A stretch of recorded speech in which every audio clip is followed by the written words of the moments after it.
Welcome to dream KBC GK.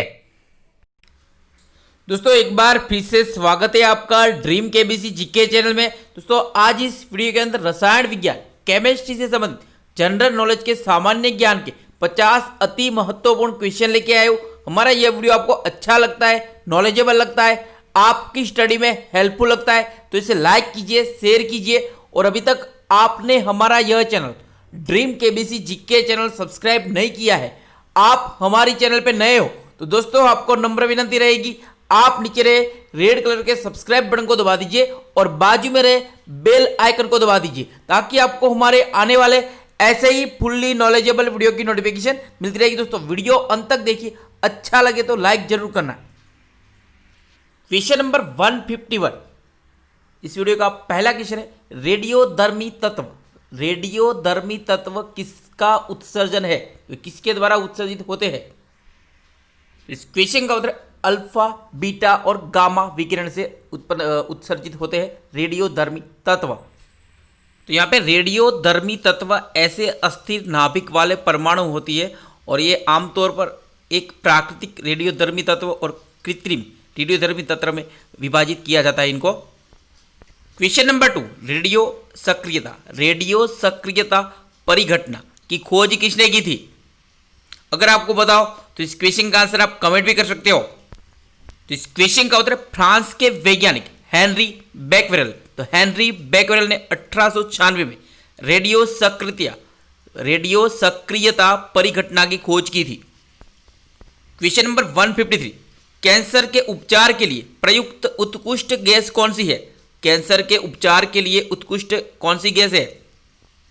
इस question का उत्तर radon gas. तो रेडॉन गैस कैंसर के उपचार के लिए प्रयुक्त उत्कृष्ट गैस है। तो रेडॉन एक रासायनिक तत्व है, भूकंप आने से पहले उस क्षेत्र विशेष में रेडॉन गैस फैल जाती है। Question number 154, magnetite. मैग्नेटाइट क्या है? तो इस क्वेश्चन का उत्तर मैग्नेटाइट एक लौह अयस्क है, इसमें लोहा ऑक्साइड रूप में मिलता है और यह फेरी मैग्नेटिक है। अगला क्वेश्चन, लेंस कौन से कांच में से बनता है? लेंस कौन से कांच में से बनाया जाता है? अगर आपको पता हो तो इस क्वेश्चन का आंसर आप कमेंट भी कर सकते हो। इस क्वेश्चन का उत्तर फ्लिंट कांच। तो फ्लिंट ग्लास में से बनाया जाता है लेंस। क्वेश्चन नंबर 156, कौन सी गैस ग्रीन हाउस इफेक्ट पर ज्यादा असर डालती है? कौन सी गैस ग्रीन हाउस इफेक्ट पर ज्यादा असर डालती है? तो इस क्वेश्चन का उत्तर कार्बन डाइऑक्साइड। तो ग्रीन हाउस इफेक्ट में की गैस कार्बन डाइऑक्साइड मुख्य रूप से, और उसके बाद नाइट्रस ऑक्साइड आता है, उसके बाद मीथेन है और क्लोरोफ्लोरोकार्बन है और बाष्प और ओजोन आदि करती है।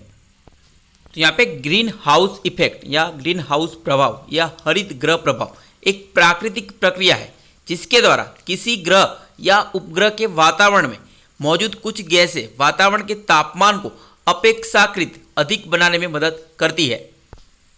Question number 157, very very important question है। ग्रीन हाउस प्रभाव के अस्तित्व के बारे में वर्ष 1824 में किसने सर्वप्रथम जानकारी दी थी? ग्रीन हाउस इफेक्ट के अस्तित्व के बारे में वर्ष 1824 में किसने सर्वप्रथम जानकारी दी थी?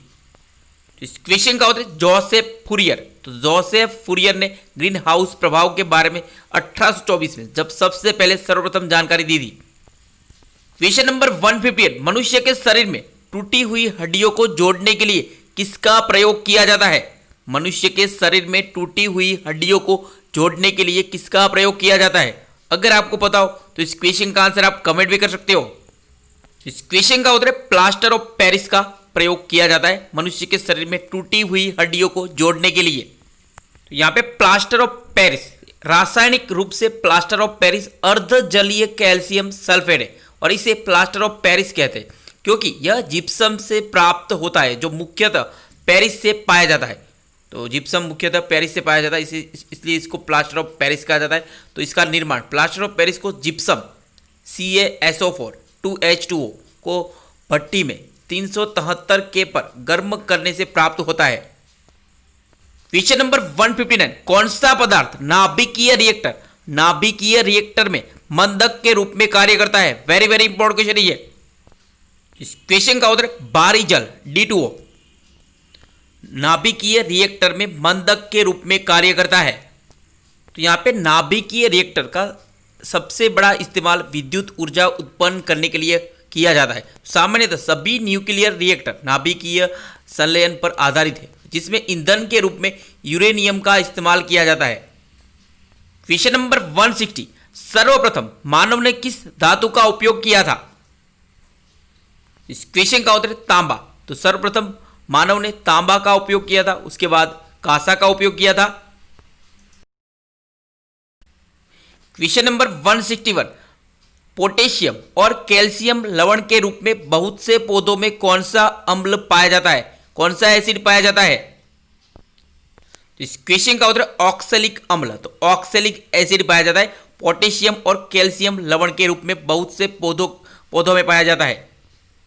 अगला क्वेश्चन, स्वतंत्र अवस्था में पाई जाने वाली धातु कौन सी है? स्वतंत्र अवस्था, प्रकृति में स्वतंत्र अवस्था में पाई जाने वाली धातु कौन सी है? इस क्वेश्चन का उत्तर सोना एवं प्लेटिनम और चांदी, सीसा स्वतंत्र अवस्था में पाई जाने वाली धातु है। क्वेश्चन नंबर 163, कौन सी धातु विद्युत सुचालकता की श्रेणी में चांदी के बाद दूसरे क्रम पर है? तो विद्युत की सुचालक में चांदी सर्वश्रेष्ठ विद्युत का सुचालक है, और चांदी के बाद कौन सी धातु आती है? अगर आपको पता हो तो इस क्वेश्चन का आंसर आप कमेंट भी कर सकते हो, वेरी वेरी इंपॉर्टेंट है। इस क्वेश्चन का उत्तर तांबा, इसका सांकेतिक रूप Cu है, कॉपर। तो तांबा चांदी के बाद विद्युत का सबसे बड़ा सुचालक है। क्वेश्चन नंबर 164, वायुमंडल में कौन कौन सी गैस पाई जाती है? हमारे वायुमंडल में कौन कौन सी गैस पाई जाती है?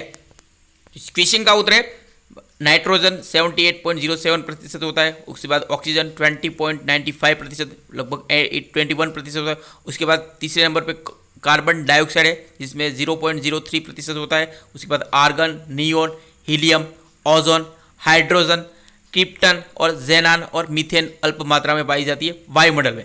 और ब्रह्मांड में कौन सी वायु अधिक मात्रा में पाई जाती है? कृपया कमेंट करके बताइए।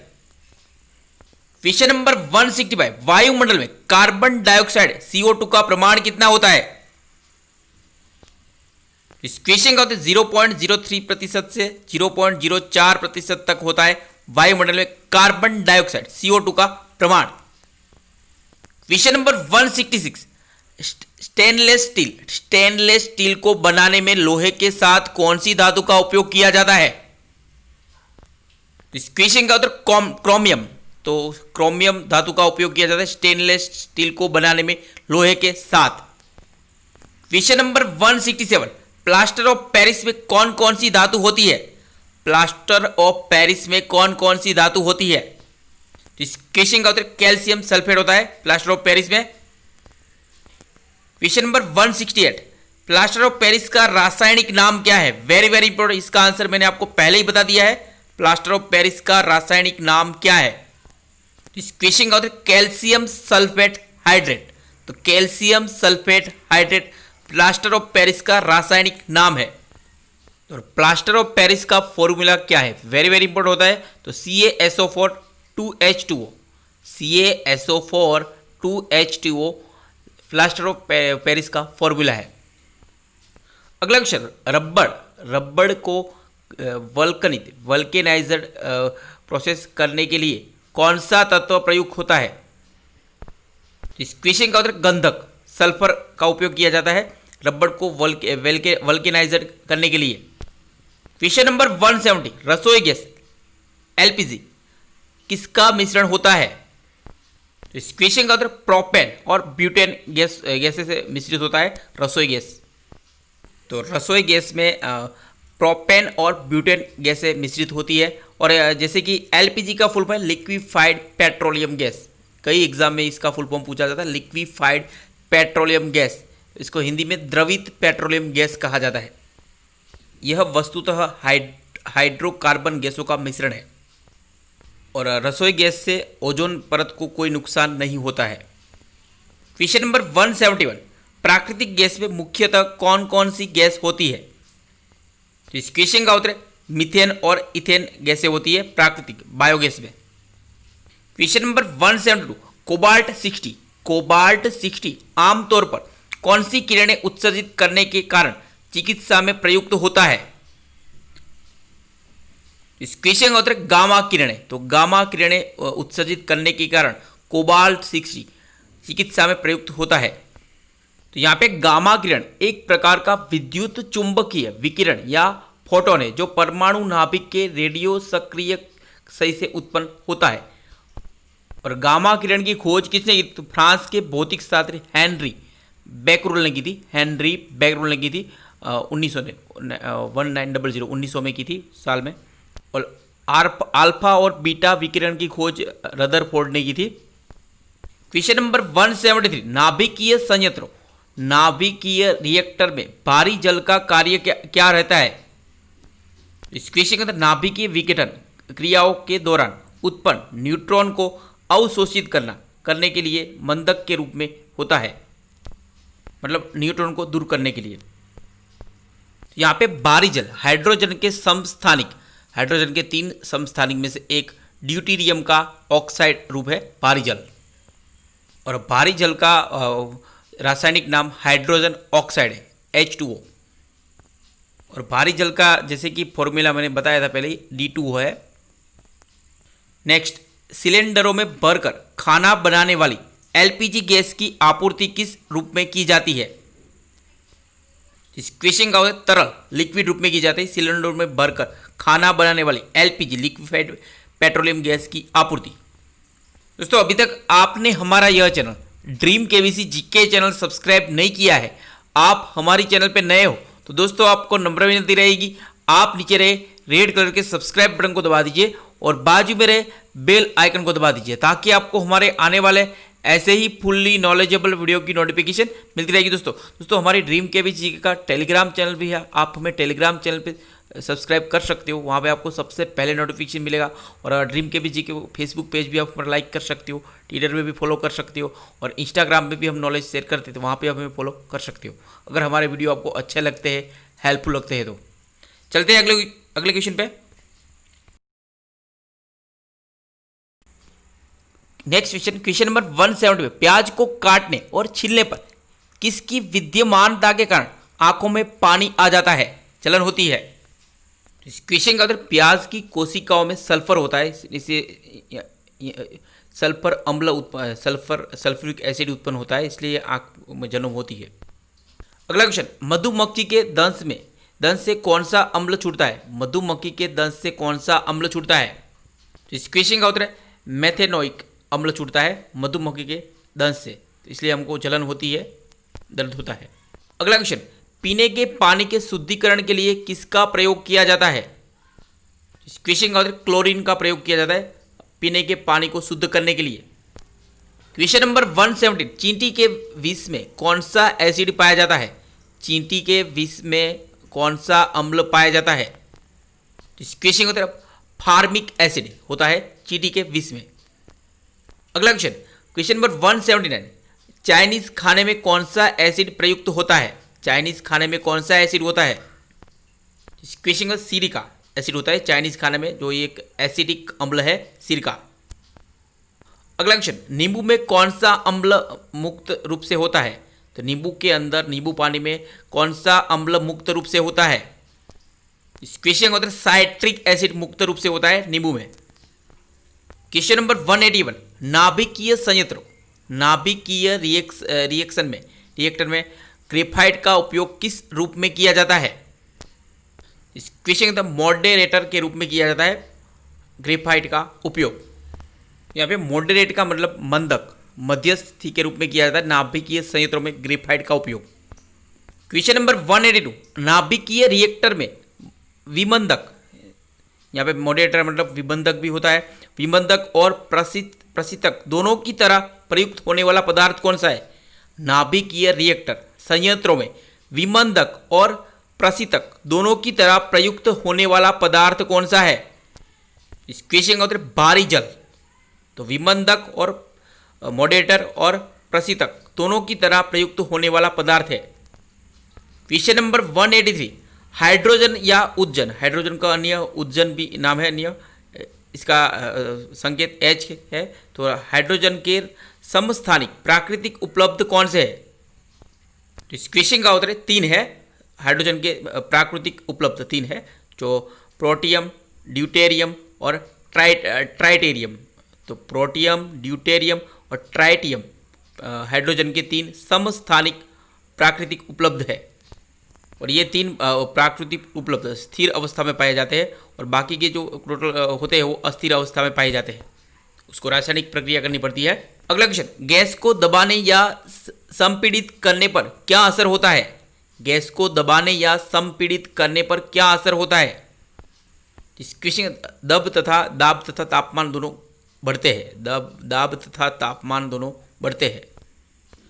क्वेश्चन नंबर 185, परम शून्य ताप का मान कितना होता है? परम शून्य ताप का मान कितना होता है?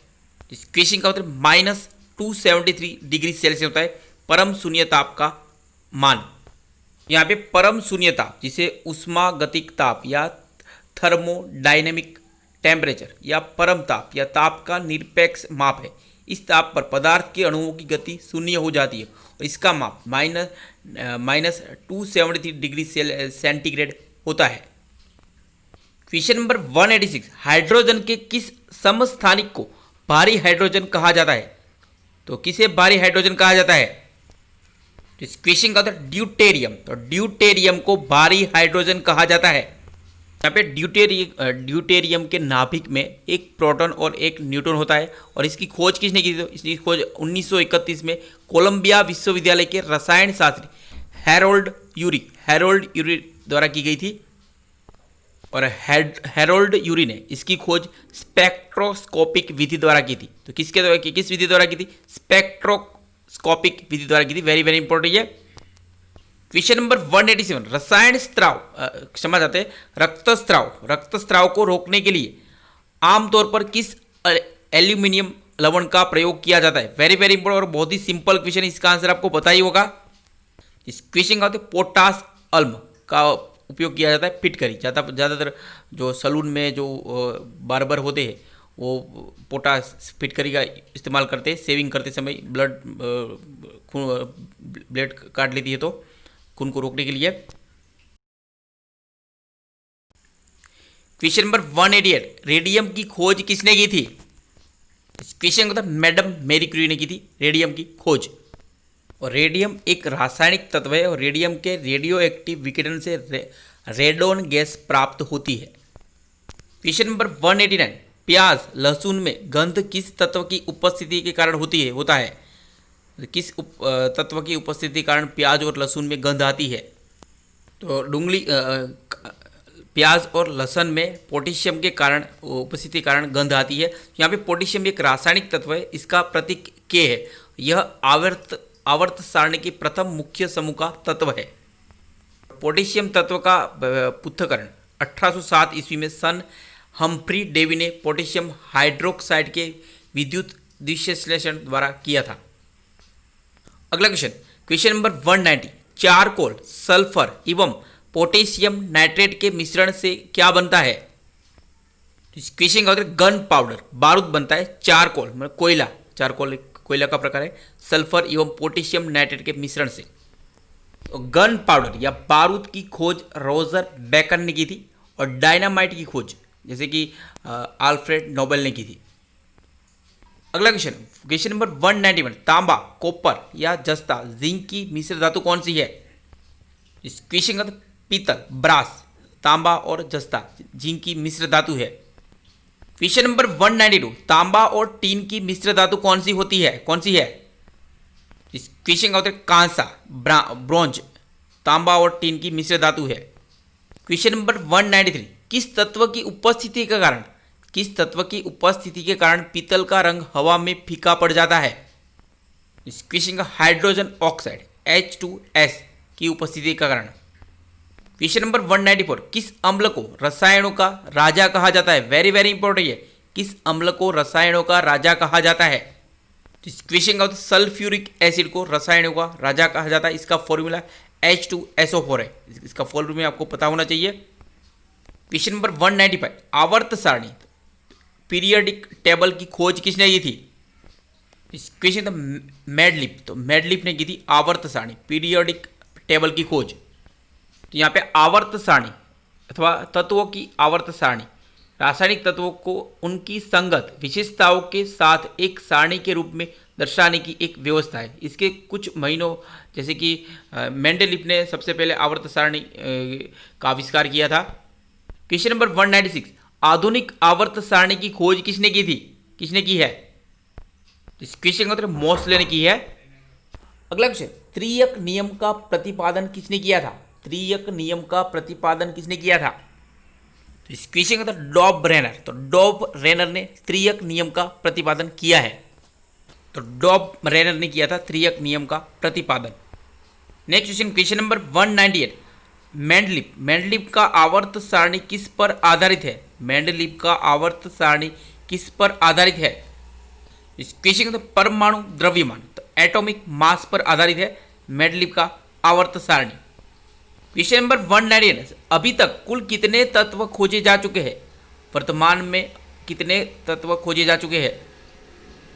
इस क्वेश्चन को 118 तत्व ज्ञात है अभी तक, जिसमें से 91 धातु है, 20 अधातु है और 7 उपधातु है।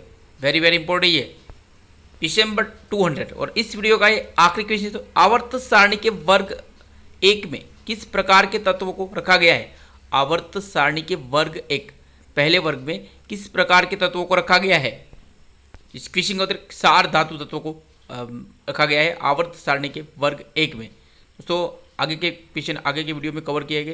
दोस्तों हमारा ये वीडियो आपको अच्छा लगा हो, नॉलेजेबल लगा हो, आपकी स्टडी में हेल्पफुल लगा हो तो इसे लाइक कीजिए, शेयर कीजिए। और अभी तक आपने हमारा यह channel dream KBC GK channel subscribe नहीं किया है, आप हमारे चैनल पर नए हो तो दोस्तों आपको नम्र विनती रहेगी, आप नीचे रहे रेड कलर के सब्सक्राइब बटन को दबा दीजिए और बाजू में रहे बेल आइकन को दबा दीजिए, ताकि आपको हमारे आने वाले ऐसे ही फुल्ली नॉलेजेबल वीडियो की नोटिफिकेशन मिलती रहेगी। दोस्तों आप हमारे ड्रीम केबीसी जीके चैनल के टेलीग्राम चैनल को सब्सक्राइब कर सकते हो, वहाँ पे आपको सबसे पहले नोटिफिकेशन मिलेगा।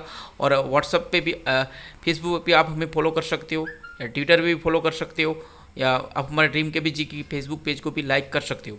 इंस्टाग्राम पे भी हम हमारा नॉलेज शेयर करते हैं, तो आप हमें फॉलो कर सकते हो। अगर हमारे वीडियो आपको अच्छे लगते हैं, नॉलेजेबल लगते हैं तो हो सके तो इस वीडियो को आगे शेयर कीजिए, ताकि हमें भी थोड़ा मोटिवेशन मिलेगा। जय हिंद, जय भारत, मिलते हैं अगले वीडियो पे।